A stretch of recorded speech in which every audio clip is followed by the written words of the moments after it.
It's a 1970. It's a model called a 1300 Super, and it was quite a rare car in its day. They only produced it for a short number of years. So I don't use it as a daily car. My wife will say that any excuse, I will get the car at the garage. Right. So if it's a pint of milk, some bread, I will actually take the car out and go in the Escort, which is quite interesting when you park it in a modern Sainsbury's car park, because you tend to be the smallest car there. But as with most classic cars, you buy the car, and when you buy it, you then realise that they are much, much smaller than you remember. You always think that they were quite a large car in the day, but they're not. Anything you buy that's classic is tiny. Most of the Escort Mark 1s were 1100. So this one is a 1300 HC, which was high compression.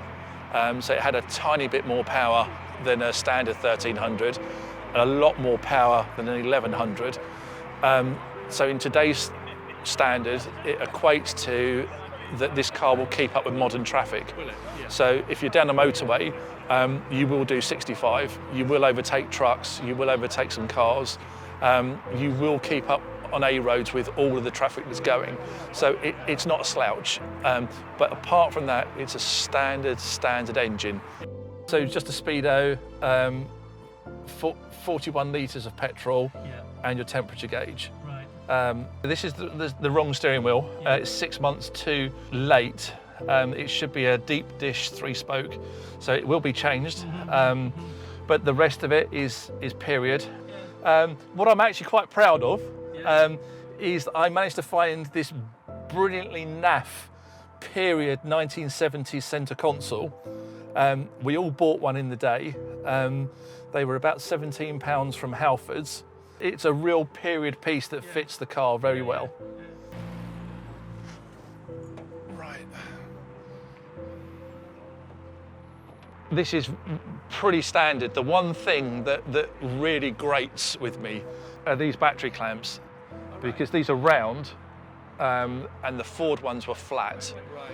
The air filter box is the correct one. This is actually a very early one, difficult to find. Another thing that went back to original was this fan. So this fan is a yellow 11-bladed fan. Again, that was very difficult to find. It's still running a dynamo, and it's a 1300 HC. Yeah. If you explain these sort of things to your wife, what do you think she'd say to